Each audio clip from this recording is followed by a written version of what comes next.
बाहर की दोनों पलकें मूंदते ही भीतर जो दिखाई दे रहा है उसको देखते रहना। लगातार जो भीतर दिखाई दे रहा है, ध्यानस्थ अवस्था में भीतर जो स्वतः दिखाई दे रहा है, अपने आप भीतर की स्क्रीन पर जो उतर रहा है उसको देखते रहना। आप अपने भीतर वही देख रहे हैं जो मन दिखा रहा है, जो माइंड प्रोजेक्ट कर रहा है, उसकी प्रोजेक्शन को देखते रहना। लगातार जागे जागे देखते रहना।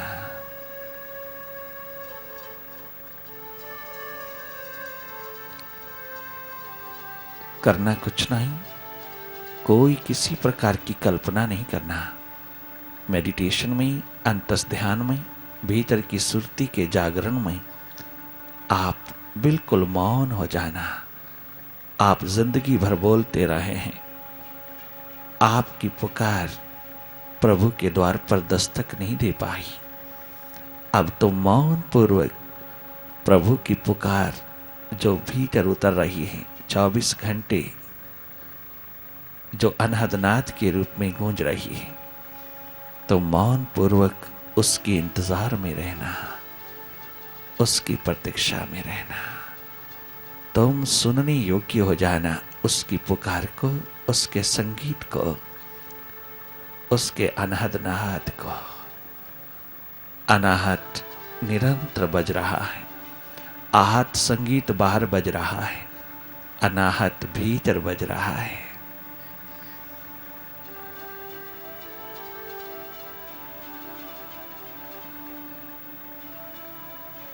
लगातार सहज अवस्था में जागे रहना। जो जो भीतर उतरे उसे देखते रहना। अंधेरा हो, सन्नाटा हो, किसी का रूप स्वरूप हो, कोई भी मुर्शिद का, साहिबा का, मालिक का, परमपिता का कोई साकार रूप उतर रहा हो, तुम देख कर के गदगद होते रहना, मुदित होते रहना, परंतु देखते रहना। जब तक विचार दशा बनी है, कोई दृश्य बना है, सन्नाटा है, अंधेरा है, विचारों की गति है, मन की दौड़ है, तब तक देखते रहना। और जैसे ही भीतर प्रभु की प्यास उमड़े, प्रभु का दर्द उठे, प्रभु प्रेम की लहरें उठें, फिर उसमें डूब जाना, उसमें निरंतर डूबते चले जाना। वही है सुरती का द्वार, उसी में खोए चले जाना।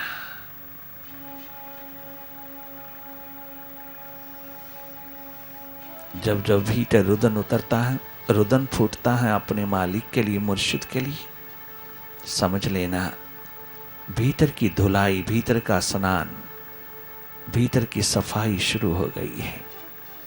तेरे भीतर के आंगन में जो जो भी कचरा पड़ा है, मल मैल पड़ा है, उसका धुलना शुरू हो गया है। प्रभु कृपा बरस रही है। खूब उस रुदन में डूब जाना, अपनी प्यास, अपनी तड़पन को बढ़ाते चले जाना। ये प्रेम का दर्द जितना भी उठता चला जाएगा, उतना ही तो भीतर से साफ सुथरा होता चला जाएगा, तो प्रेम पूर्ण होता जाएगा। गंगा यमुना बहती हुई तेरे चेहरे पर तुझको आनंदित करती चली जाएंगी।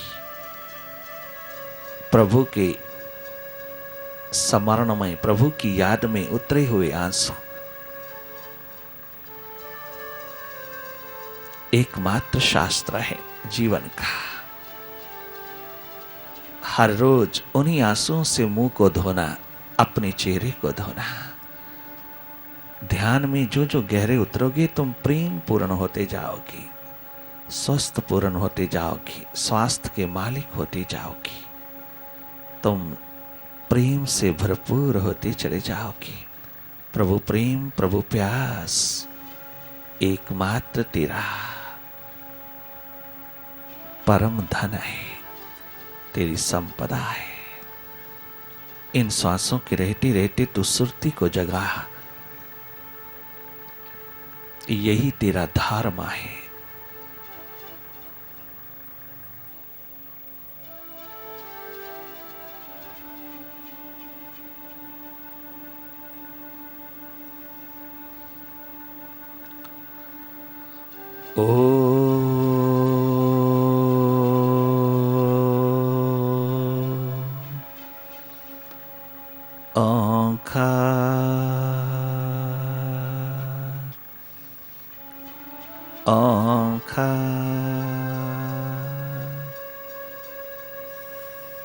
गुरुवे नमः। ओम गुरुवे नमः। ओम गुरुवे नमः। ओंकार गुरुवे नमः।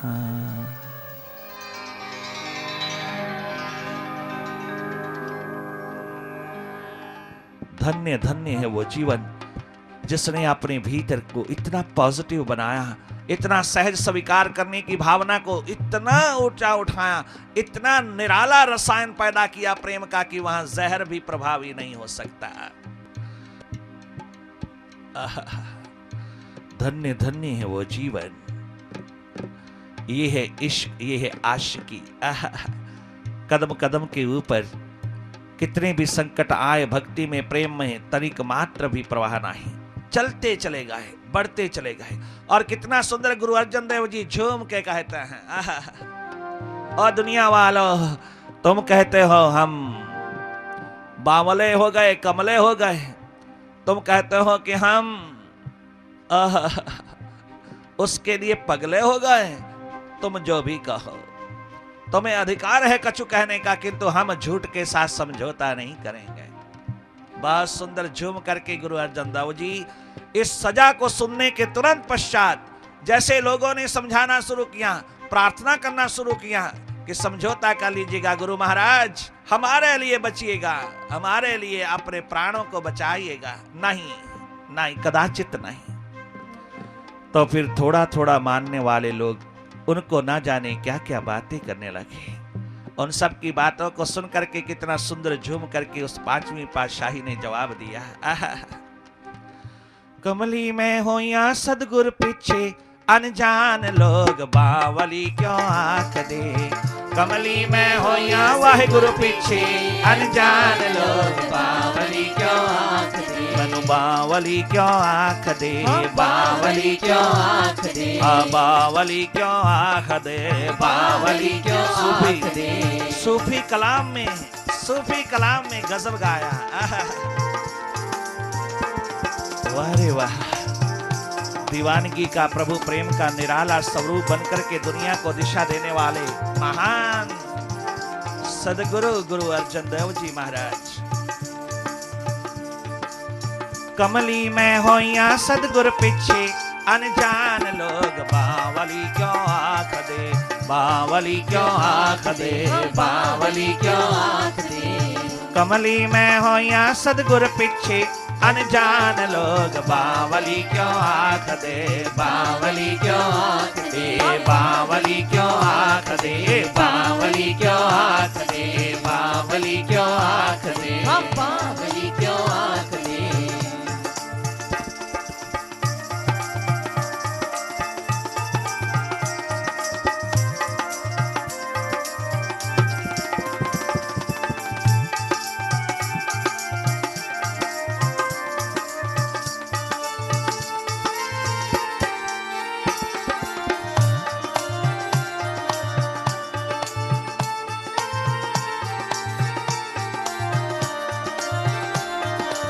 हंसते हंसते स्वामी जी, ये हंसते हंसते समझ में नहीं आता, हंसते हंसते कैसे स्वीकार करते हैं वो मौत को, हंसते हंसते कैसे जहर का प्याला पी जाते हैं, हंसते हंसते कैसे तत्ते तत्ते तवे पर सवार हो जाते हैं, हंसते हंसते कैसे दीवारों में चिन जाता है, हंसते हंसते ये फांसी के तख्तों पर कैसे चढ़ जाते हैं। हंसते हंसते एक एक अंग जीते जागते कटवा देना, एक एक अंग कटवा देना, जीते जागते सारी खाल शब्बस तबरेज की उतर गई, जीते जागते उतरवा दी, किंतु खलीफा के साथ समझौता नहीं किया, झूठ के साथ कंप्रोमाइज नहीं किया।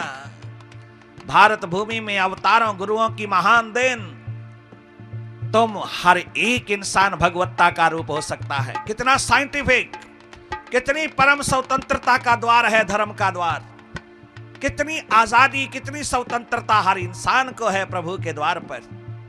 चाहे किसी जाति का हो, धर्म का हो, संप्रदाय का हो, किसी भी मतांतर का हो, किसी भी जाति में पैदा हुआ हो, हर एक को बराबर अधिकार है परमात्मा हो जाने का, भगवान हो जाने का, परम सत्ता का स्वरूप विराट हो जाने का पूरा अधिकार सबको है। सबको अवसर है, सबको एक बराबर मौका है, सबको एक बराबर सामर्थ्य है, पोटेंशियल है सबके भीतर। एकमात्र दिशा की कमी है। जिस इंसान के सौभाग्य में सही दिशा का पदार्पण हो गया, जिसको सही दिशा जीवन जीने की मिल गई, वह उभर आया, वह निरंतर रूपांतरित हुआ, वह अपने शिखर पर विराजमान हो गया, वह सत्य स्वरूप होकर के चारों दिशाओं में और चारों युगों में आबाद हो गया। और जिसको दिशा ही नहीं मिला, अनेकों गलत दिशाओं में भटकाया गया, वही दुर्भाग्य घटित हुआ, एकमात्र वही दुर्भाग्य घटित हुआ। स्वामी जी ये कैसे होता है, उसको समझाने हैं तो हमने उसको एक हरा नारियल दिया, एक सूखा नारियल दिया। हरा नारियल उसने काट करके देखा तो हरे नारियल की गिरी उसके कवर के साथ, केस के साथ जुड़ी हुई है, पूरी तरह से अटैच्ड है, आसक्त है, जुड़ी हुई है। वो बिल्कुल वैसा ही है जैसी आत्मा मन रूपी गिरी के साथ जुड़ी हुई है। जहां आत्मा और मन, मैं अपना आप और मन एक जैसा हुआ, वह कच्चा नारियल है, वह हरा नारियल है। और सूखा नारियल जब उसने तोड़ के देखा तो उसकी गिरी कवर से हट चुकी थी, ऊपर के केस से हट चुकी थी। वो इतनी अपने आप को हटा गई कि अगर बाहर से उसके केस के ऊपर सूखे नारियल पर जितनी मर्जी चोट मारे, उसका प्रभाव भीतर की गिरी पर नहीं पड़ता। और अगर कच्चे नारियल के ऊपर कहीं बाहर से चोट मारे तो भीतर की गिरी भी टुकड़े टुकड़े हो जाती है। ये कच्चा नारियल है, ये बहिर्मुखी नारियल है। और एक नारियल सूखा है जिसका कवर तो है किंतु भीतर की गिरी हट चुकी है। भीतर की गिरी अपने आप को कवर से हटा चुकी है। उस कवर के ऊपर जितनी मर्जी चोट मारे हम, उसका प्रभाव भीतर की गिरी पर नहीं होता। जिसकी भक्ति और प्रभु प्रेम और प्रभु प्यास में उतरी हुई जिंदगी ने अपनी आत्मा को शरीर से हटा लिया, अपनी आत्मा को शरीर से हटा करके आपने स्वरूप में स्थित कर दिया, अपने आप को, अपने स्वयं स्वरूप को शरीर से हटा करके दशम द्वार में, अपने सहस्रार में, आज्ञा चक्कर में स्थापित कर दिया। उसका शरीर, उसका कवर, उसका केस एकमात्र, जितनी मर्जी बाहर से चोट खाए उसका प्रभाव भीतर नहीं पड़ता। ये प्रभु के दीवानों का खेल है, ये उसके परवानों का खेल है, ये उसकी आशिकी के भीतर उतरे हुए महान दीवानों का एकमात्र महान खेल है कि वो शरीर से इतने हट जाते हैं कि शरीर को फांसी के तख्ते पर चढ़ा दो, हंसते हंसते चढ़ेगा, शरीर को जहर पिला दो, हंसते हंसते पिएगा, उसको दीवारों में चिना दो, हंसते हंसते चिना जाएगा, उसको किसी भी प्रकार के कष्ट दे दो, अंग अंग काट दो तो भी उसका प्रभाव भीतर नहीं पड़ता, क्योंकि वो शरीर रूपी केस से हट चुका है, कवर से हट चुका है। इसलिए हंसते हंसते हंसते हंसते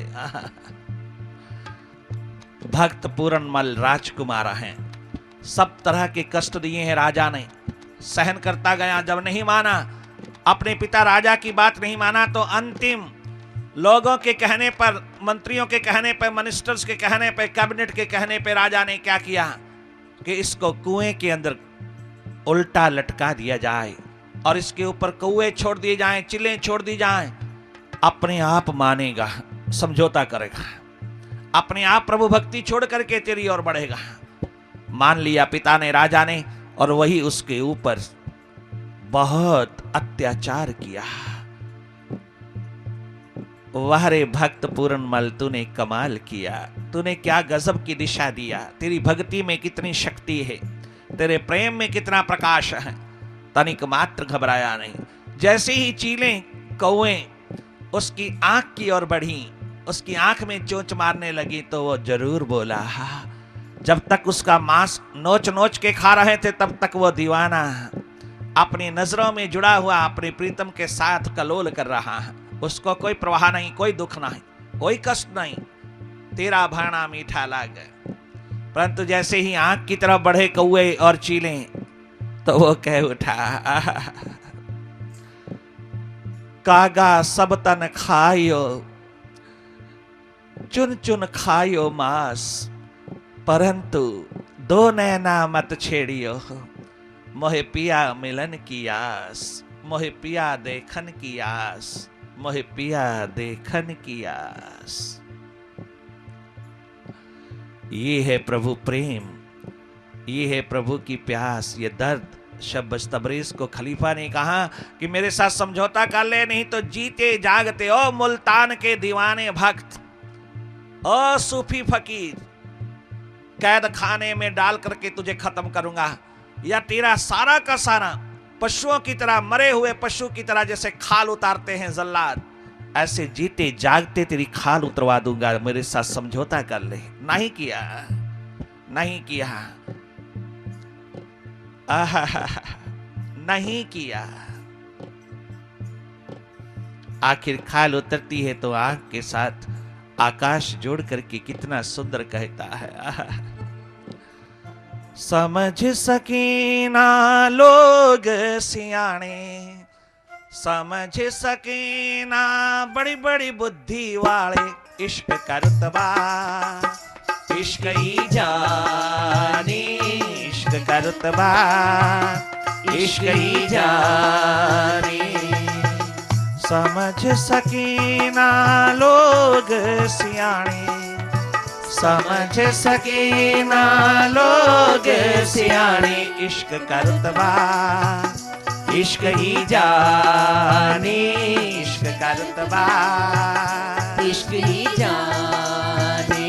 हकीकी इश्क का, सच्ची आशिकी का, हकीकी इश्क का, सच्ची आशिकी का।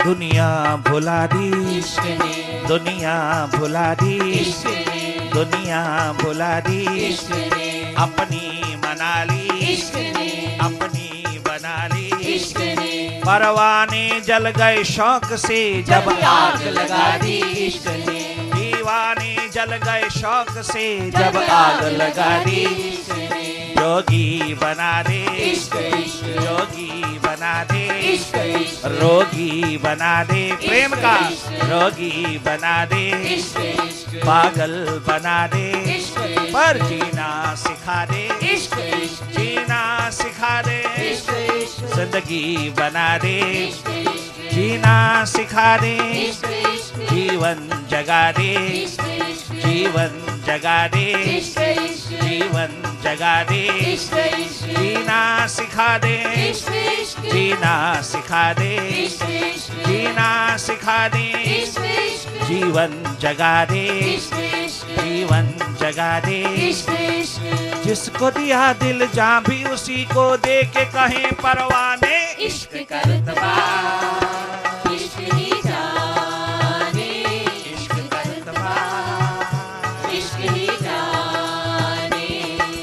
जिसको दिया दिल जहाँ भी उसी को दे के कहें परवाने, इश्क का रुतबा इश्क ही जाने, इश्क का रुतबा इश्क ही जाने, इश्क का रुतबा, इश्क ही जाने, हकीकी इश्क का, सच्चे प्रेम का, हकीकी इश्क का, सच्चे प्रेम का।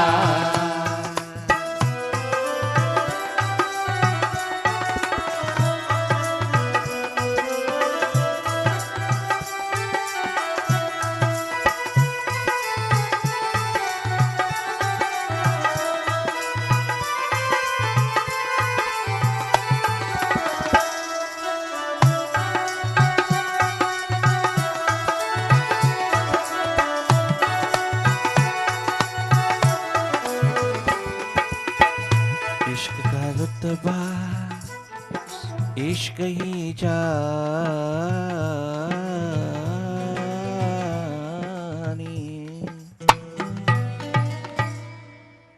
वाहे गुरु वाहे गुरु, वाहे गुरु वाहे गुरु, वाहे गुरु वाहे गुरु, वाहे गुरु वाहे गुरु, वाहे गुरु वाहे गुरु, वाहे गुरु वाहे गुरु, वाहे गुरु वाहे गुरु, वाह वाह वाह गुरु, वाहे गुरु वाहे गुरु, वाहे गुरु वाहे गुरु, वाह वाह वाह गुरु, वाहे गुरु वाहे गुरु, वाहे गुरु वाहे गुरु, वाहे गुरु वाहे गुरु, वाहे गुरु वाहे गुरु, वाहे गुरु वाहे गुरु। ये तन विष की बेलरी, ये मन विष की बेलरी, तन मन विष की है बेलरी, पर गुरु अमृत की खान। ये तन विष की बेलरी, पर गुरु अमृत की खान। शीश दिए घर जागा मिले, शीश दिए घर जागा मिले, तो भी सस्ता जान। वाहे गुरु